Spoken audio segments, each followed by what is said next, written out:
Nature under assault. Racial and ethnic divisions abound. Women wearing hats arise. These are not completely contemporary scenarios. 60 years ago, a leading writer calls on the government to padlock our national parks before they are loved to death by an adoring public.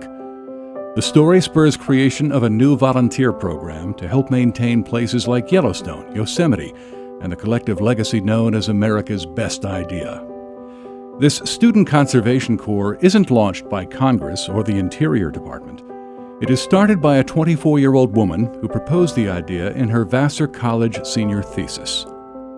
Liz Putnam's concept is both timely and visionary, yet she encounters numerous skeptics.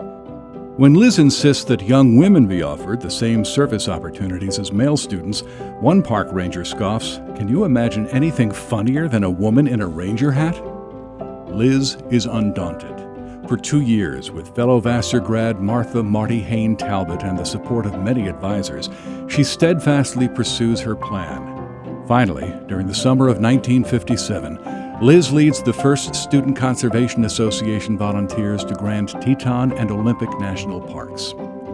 Liz and SCA ignite a national youth service movement. Building on this momentum, SCA pioneers urban conservation programs in cities nationwide. Amid widespread civil strife, these SCA crews offer young people from different backgrounds the chance to work together. As they champion our most inspirational assets, Liz Putnam and SCA earn the acclaim of administrations, organizations, foundations, and others. A former National Park Service director declares that SCA has done more for national parks than any private volunteer partner in history. The service names Liz an honorary ranger and issues her her own ranger hat.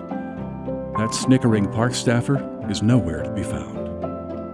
Today, SCA is America's largest and most effective youth conservation force, empowering 10,000 participants annually, and 70% of SCA alumni continue to work or study in conservation years or even decades after their initial SCA service.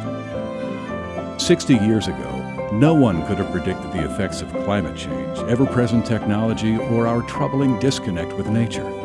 But SCA has continuously evolved with our culture and our environment, and is now arguably more relevant than ever before.